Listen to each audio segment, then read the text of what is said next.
Say, kids, what time is it? It's kind of like watching TV, but, in your car. 104.7 The Cave, Springfield's pure classic rock. Mike, the intern, in the studio once again with my brother from another mother, Jay Stevens, a.k.a. The Talent. Where's this echo coming from? It's Dark Side of the Stream on 104.7 The Cave, and as we do every week, we pick a documentary, we just watch it most of the time, and then we discuss it. And this week was my turn. I picked the new documentary, Summer of Soul, or When the Revolution Could Not Be Televised. Oh, it was so good, man. It was a really good documentary. Something you might not know about Mike the Intern is the fact that I am a massive soul music brother. fan. Mac's a soul brother. I can't. I've been asked this question 1,000 times. What's your favorite music? What's your favorite band? And my desert island music is soul music. It is the one genre that I could literally listen to every single day. Guys, never get burned out. Who would have thought? Mike is soul like music, Shrek. man. He has Soul layers. music. He has Soul layers music. like an onion, like Shrek. And the Summer of Soul documentary tells the story of what they called the Harlem Cultural Festival. It was the same summer of Woodstock. So, of course, 69. no one has ever heard of it. No one. Up until this point, I didn't even know it existed. It sounds like nobody did. Because every one of these musicians that played at this thing, I'm a huge fan of. Stevie Wonder, probably one of my favorite artists of all time. Nina Simone. Sly and the Family Stone. Dude, that guy got down, bro. We'll get into Sly these performances. was like, oh, okay, this dude's like a prince before Prince. Oh, he was a proto-prince for sure. And we'll get into these performances in just a minute. But yeah, it was completely overshadowed by Woodstock. And basically, it was shot by a guy they hired to shoot the entire thing. They didn't have any lights. They had the stage face the sun. Yeah, to use natural light. yeah. Really smart stuff what they did. And then all the filming of this thing literally sat in a basement for 50 years until Questlove, the drummer How for the did Roots. Questlove come up on this? He must have heard something about it. I mean, I'm sure that somebody had told him about it. And he's the perfect dude to be the catalyst to bring it out. Absolutely. You know what I'm saying? Because he's got clout. He's in the mainstream. He knows all these record labels, and that in itself is probably a huge hurdle to jump because it's not just Motown here. You're talking about multiple different record labels that have got property interest in these artists and have to go talk to them and say, hey, we got this footage. We need to use it. It's historical, and I'm sure that in itself was a feat. Man, crazy. The other thing that I was thinking of when I was watching this, and I know you're going to laugh, is when are they going to press this on vinyl? Because I'm thinking all these performances definitely these need to be released. Double but again, album or something, man. Double, it'll probably be a 7 to a 10 LP box set, or they'll release them individually over time. I hope to God that's what he's going to do. I scoured the internet hopefully to find I could find something. It's not there, but hopefully some of these performances, because what they said, the way they sounded great. So hopefully he's got them, and these will finally see the light of day, as they should. We'll get to some of the performances in our discussion of the Summer of Soul next. Dark Side of the Stream on 104.7 The Cave.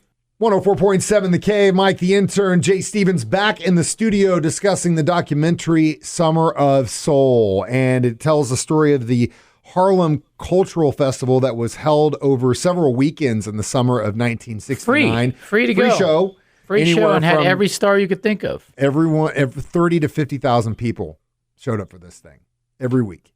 It was every weekend, right, for like 2 months or something. Yeah, it was amazing. It was, and every weekend was a different genre. You had gospel one weekend, you had soul, you had jazz, you had like pop, and we'll get into these performances in a little bit. But what I wanted to bring up first was this documentary, for me personally, helped me remember all of these things that I was a part of when I was a kid, whether it was, like growing up in Cape, they used to do the City of Roses Festival.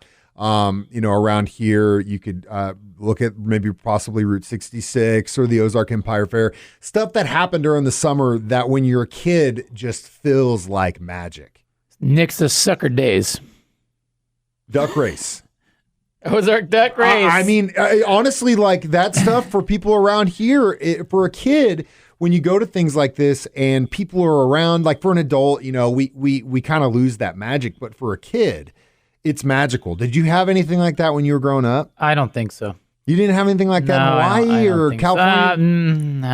Nothing. You just like everyone, the parents were kind of hanging out and the kids were just running around like crazy, just, getting into fights. You find your first girlfriend. I think I've tuned out a lot of my childhood. Jay. I grew up in L.A., man. It's a different scene, man. And, They didn't do that stuff? No. Oh, God, maybe Hawaii May Day festivals, perhaps, maybe. I don't know. It wasn't like that, though. It wasn't like that, God, no. that breaks my heart you didn't get that But there was up. a couple things from this one that I took away. One was the mayor of New York, blue-eyed, white guy, and he was so down with these guys and like embraced them. And this was in troubling times. Look at 68 the year before. Stuff. I mean, it was not a good time socially in the United States. And for just a really quick period of time, everything was cool. Everything was cool. And then the other was I thought it was good because these people said, they'd sneak out of the house to go to this festival, didn't tell their moms where they're going. And these young kids were like, it was just, I saw so many people that were like me, and they had never seen that many people like them together, Yeah. And then another thing I thought was when they said Sly and the Family Stone came out, and they said he had a white guy on drums. Yeah. They go, well, the white guy can't play this kind of music. And a black girl playing trumpet. Dude, and they got down, man. Dude, It's so good. Sly's performance was unreal, and he had that crowd in the palm of his hand. That's why I hope to God these performances will come out someday as their own, like Sly's set, Stevie Wonder's set, Fifth Dimension set. And one other highlight was the story of the Aquarius, the play Hair. Oh, how the they dude got into leaving it. his wallet in the cab, and it really just cool happened story. to be that guy. Yeah. Oh man, yeah. Yeah, it was a really. It's a good show. It's an easy watch, and you know me, I'm not really into soul music like how Mike is. It's not my thing, but I was enthralled. I watched the whole thing. It was really, really good, man. If it caught Jay Stevens' attention, it's getting at least it was interesting. It was cool to watch 445 soul too. records is which it's Cool to watch, man. That's how we're it going to made me want to learn synchronized dancing with you while I sang. Dude, that was that's so badass, dude. Yeah. The stories about we'll get into. We don't want to ruin this, and we'll get into my favorite performance. I'm not ruining it. I'm enhancing it. Yeah, well, I don't want to give it away too much. We're going to tease what my favorite performance from this was next. Dark Side of the Stream on 104.7 The Cave. 104.7 The Cave. Mike the Intern, Jay Stevens back in the studio. It is Dark Side of the Stream, and we are discussing the Summer of Soul, which tells the story of the Harlem Cultural Festival held in the summer of 1969 over the course, I believe it was like 6 weekends. Yeah. Every weekend was a different genre.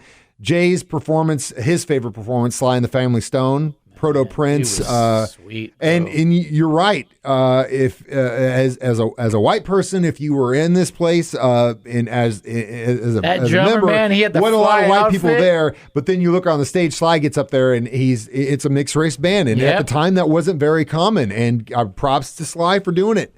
And it was a great performance. There were unbelievable performances. Staple Sisters were there, which was unbelievable. You had some incredible jazz performances. Max Roach and his wife were there. But even the Puerto Ricans. Oh, yeah. The conga stuff, the Afrobeat stuff. Wicked conga it was stuff. so badass. But my favorite all-time performance, at least that I witnessed, was Stevie Wonder's, because Stevie Wonder is my favorite. This was a really interesting period for him, and being in 69, because he had been, this wonderkin as far as this kid who could literally do anything.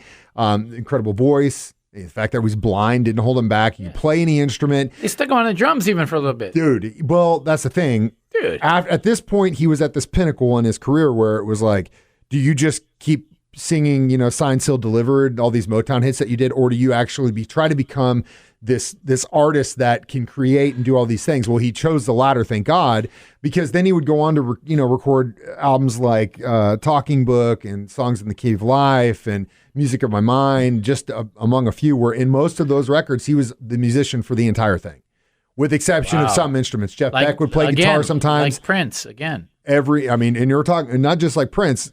Stevie Wonder is blind. So, someone would walk him to the drums, he'd cut the drums. Someone would walk him to the keyboards, he'd cut the keyboards. So on and so on. And that, Talent, my friend, is unbelievable. So hopefully that performance will see the light of day. And again, this documentary really does a good job of not only telling this perspective of the cultural festival and how it went down, but they're picking out people in the crowd that were there as children, like you said, that snuck out. That one guy that when they're watching the Fifth Dimension performance and the girl, Michelle or whatever, gets on, and she was gorgeous then and still now, as a woman in her 70s, still unbelievably gorgeous. They show him, and he just kind of gets this Yes. like glossy-eyed look on his face, and you can Yes. tell he's still in love. And as a That man was his first crush. that had first crushes with women like that growing up, personally, like I mentioned a couple weeks back, Tina Turner, which was one of my very first crushes. I still get glossy-eyed when I see her. So, Summer of Soul, incredible documentary. Up next, we will give it our rating, and I believe it's Jay's turn for the next documentary in Dark Side of the Stream. No. So you only got a few minutes to think about I'm what on we're the watching spot. next. We'll do that next on 104.7 The Cave. 104.7 The Cave, Mike the Intern, Jay Stevens. We're back in the studio. It is Dark Side of the Stream. And Summer this of week, Soul. we discussed the Summer of Soul, great. which you've probably seen in an advertising if you stream anything online. Yeah, Hulu is yeah, they were beating to pushing death. it. And Questlove, man, props to perfect guy, Questlove. perfect guy to stumble across this footage. However, he did that. I mean, the whole fact that this footage, nobody knew it existed for 50 years. And the quality of the footage. It's good. If it's sat in a basement And this it's so long, it colorful. all kind of looks so good. So props to the mayor of New York at the time for letting him do this. Yeah. Props to the bands that showed up, because just like in Woodstock, it was the same deal. It was like, oh, we've got Stevie's going to be here. Oh, well, hell, if Stevie's going to be here. Right. There was we've got probably this. And to their benefit, it worked. Props to the people who showed up and had a good time. Props to the filmmaker and the crew there who didn't get paid at all until Questlove probably bought this for not as much as they probably wanted to make. Right. But they did an incredible job shooting it. And like Jay said, it's extremely colorful. Great piece of history. It really is. History that we didn't know about, History, which is rare these days to find out. Yeah, and if you're into soul music, you absolutely have to watch this documentary. And really, if you're into any kind of music from the late 60s, you're going to love this. And I hope to God that one day they're actually able to press this on vinyl and release these performances so we can actually listen to the entire thing. So how many one can many dream. funky African outfits do we rate I this? was going to do 45s, how soul many? 45s. Soul I would give it 45s? a straight up 4.5. 4.5. Yeah, I'll give it a solid 4.5 funky African outfits. I for thought sure. it was unbelievable. Well done, Questlove. Thanks for bringing it to light so we could watch it. And Yeah, let's give him a call. Yeah, Tell him. Questlove. We should have had him on the show. I actually, seriously, when I was watching this, got on Instagram to try and direct message him to say, "Are you going to press this?" It wouldn't be, dude. I bet you if you Turned did that, it- I bet you he will respond. Well, to you. his direct messaging Hey, thing was Ricky turned off, Rocket so. responded to me the other I day. know he did, and I'm jealous, but Questlove will respond to you. Questlove turned it off, so I can't. He turned it off. Yeah, He's so getting he can't- bombarded. Yeah, he was getting. Ah, Yeah. Well, unfortunately for me, we'll figure it out one day. But my friend, Next what week. is the documentary we're watching next week I found a very interesting curveball. I was just browsing through Amazon and I came across the Beaver Trilogy Part 4, and I clicked it, and it's something different. I'm not going to say what it is, and I don't look into what it is. Just watch it blind like I did.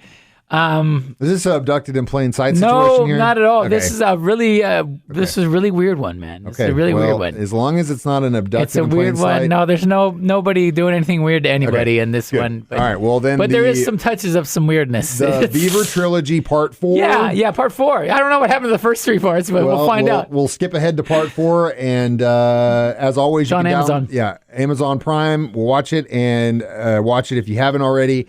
And we will be live on Facebook once again next week to talk about it. You can download Dark Side of the Stream wherever you get your podcasts at, or of course on our 104.7 The Cave app. It is Dark Side of the Stream on 104.7 The Cave.